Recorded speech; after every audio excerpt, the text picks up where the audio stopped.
Hi, I'm Sarah Jane from siliconmolds.com and I'd like to introduce our double-sided macaron mat. The aim of this is to make the production of macarons easier and make them all a uniform size. The mat is specially double-sided so that you can make full-size 50mm diameter ones on one side and small 30mm diameter ones on the other. To make macarons, you don't need an awful lot of equipment, but you are going to need a sugar thermometer, a piping bag, a plain tip nozzle, a tall glass, a food processor or something to blend your almonds to a fine powder, and a handheld small electric whisk. Today we're going to be making French macarons using the Italian meringue method. Ingredients wise, we have 180 grams of ground almonds, 200 grams of icing sugar, 200 grams of caster sugar and 180 grams of egg whites separated into 2 equal batches. We'll also require some gel paste food colouring, which is much stronger than the liquid form. You do need quite a lot of it to achieve a strong depth of colour. Egg whites for macarons are generally aged for about 2 days on the counter before use. Supposedly that gives you a better macaron. These egg whites are fresh. They've only been out the shell for about 5 minutes, although they have been stored at room temperature. They're from freshly laid eggs laid this week. I've had a lot of success making macarons from very fresh egg whites without aging them whatsoever. First of all, we need to grind the icing sugar and the ground almonds together to get a very fine powder. To do this you can use a food processor, but with me I've just got a handheld mini mill and bay mix grinder. You could use any kind of solid grinder or food processor. I just like to try and grind equal amounts of the icing sugar and the ground almonds together because we do want it as fine as possible to get a really smooth macaronage.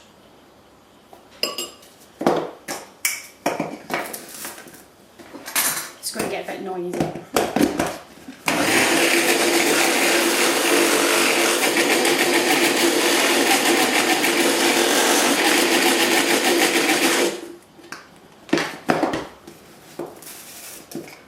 What you should be left with is a very fine dust-like powder, almost the same consistency as the icing sugar. This ensures a really perfect finish and no lumps in your macaronage. We are still going to sift this through the sieve to make sure that there are no large particles. Our bowl of ground almonds and icing sugar, which has been finely ground and sifted together, we're going to add one batch of 90 grams of egg whites. At this stage I'm also going to add the food colouring. If you want quite a strong coloured macaron, you do need to use about 3 times the amount of food colouring that you think you're going to actually require. It's a frighteningly large amount of food colouring, but don't be alarmed because your macarons otherwise will fade when you put them in the oven, and the colour is also going to lift substantially when you mix in the next batch of whisked egg whites. So as this is gel paste, it's very, very strong. What I'm putting in the spoon is about the equivalent of an entire bottle of liquid. I'm just going to put a clean spoon in to put a little bit more of another colour in, because I don't want to contaminate the two.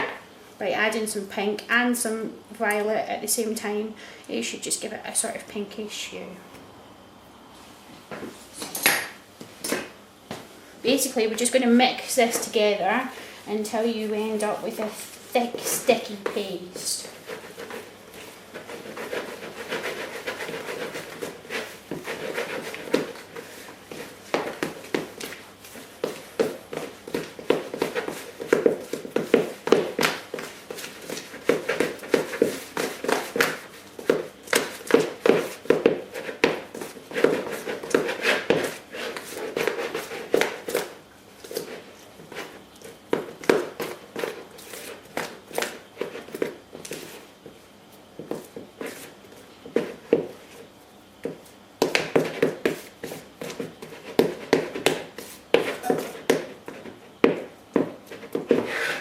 There we are.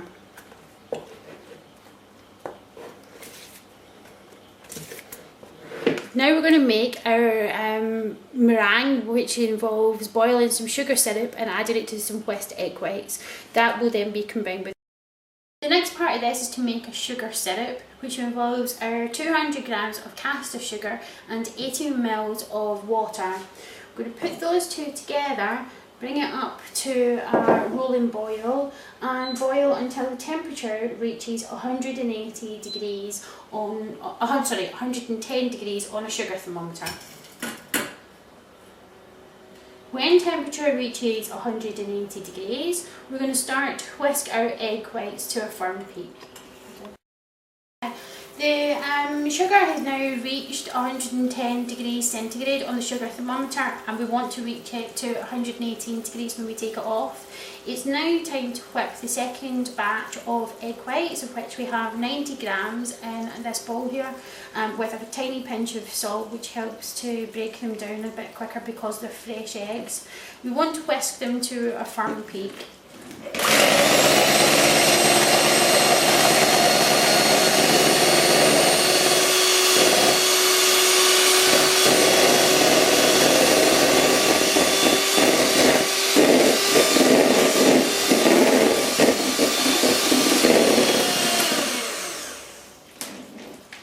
With egg whites, you know when you've whisked them enough, when you can turn the bowl upside down and decline to the underside of the bowl.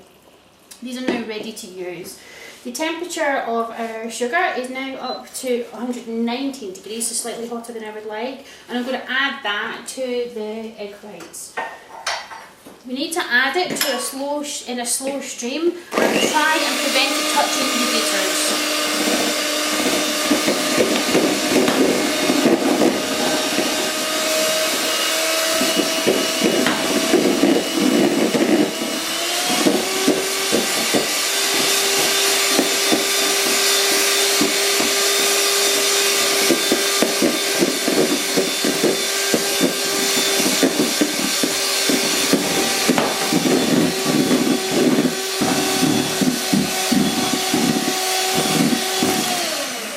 Continue whisking the egg whites until they become cool, very thick and shiny.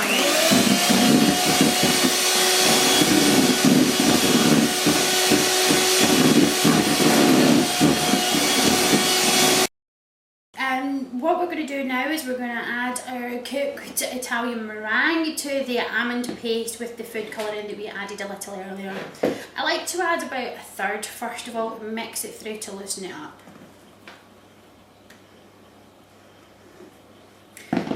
I don't do this too delicately, literally just get right in there and mix it until it's properly combined, because it makes adding the rest of the meringue so much easier.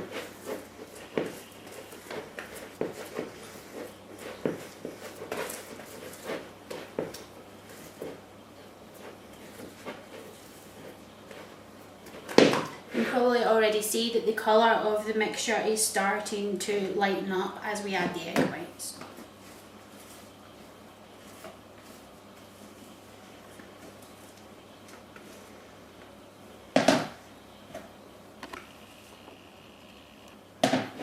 It's not so much of a case that you have to fold this in delicately. The mixture can take quite a decent mixing. We want it completely and evenly combined so that no streaks of the meringue can be seen, and it's an even colour throughout. What we're looking to achieve with the macaronage is until a ribbon of the batter fades back into the rest of the bowl within about 30 seconds. Once you've achieved that, you know that you've reached about the right consistency. If it's incorrectly mixed and there's streaks of meringue through it that's not mixed through the paste properly, it will cause cracking of shells or uneven finish when you've actually piped them. The macaron mixture is now the correct consistency. What I have here is just a disposable piping bag which has been fitted with a plain nozzle tip, which is about 5 or 6 millimetre in diameter. It's quite handy to put it inside a tall glass because it makes it easier to load the macaron or even icing into the bag. and helps stop it running out the bottom quite so quick before you're ready to use it. After that, we're then going to pipe it onto the mat. I like to usually do this in a couple of batches because it will do at least 2 tray loads at the same time. Okay, now put the mat on a standard 12-inch square baking tray. It can also be used on a larger tray. It's designed to fit any standard cookie tray or sheet that you'll normally be able to pick up in most supermarkets or household stores. They're very cheap to come by. You can usually buy one for around about £2 or £3. Got the mixture in the piping bag. I'm just going to twist it once at the top and then pipe into the cells. Can you zoom up into the cells, please?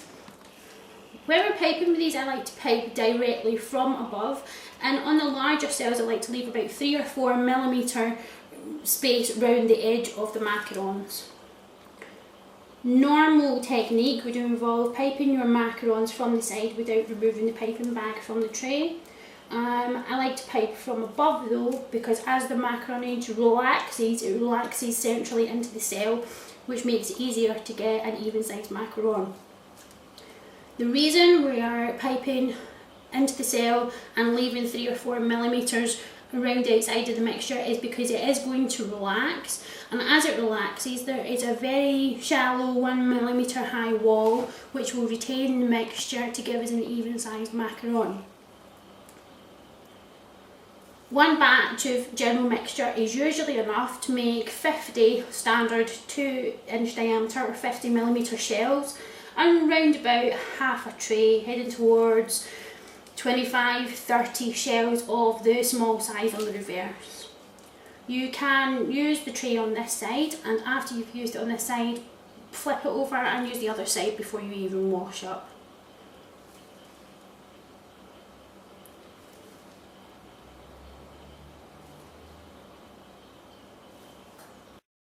I've now piped the mixture onto the double-sided macaron mats. We've got some large ones and some small ones we've done. Normally you would leave these on the counter for about half an hour until a skin forms, but the other way of doing it that I've been told, which has been working extremely well for me, is to actually just pop them straight into the oven at 150 degrees, but leave the door open for the first 5 minutes. After that, we're going to cook them for about, in my oven it works out at 19 minutes exactly, with the door closed at 150 degrees centigrade.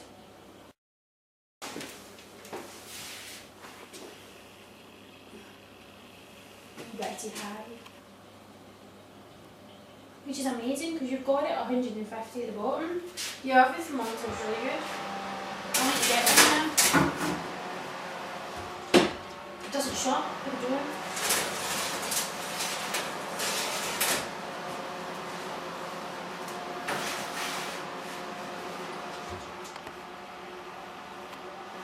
I just hit.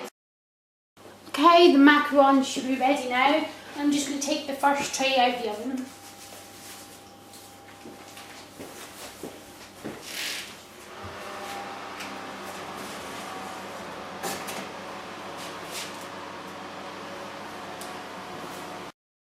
So you should leave your macarons on the mat until fully cooled before removing. These are still slightly warm, and as you see, they just peel off.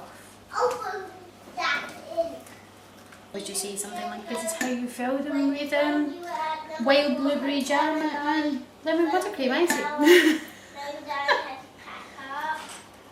They're beautiful. Oops. Then I went to my daddy, so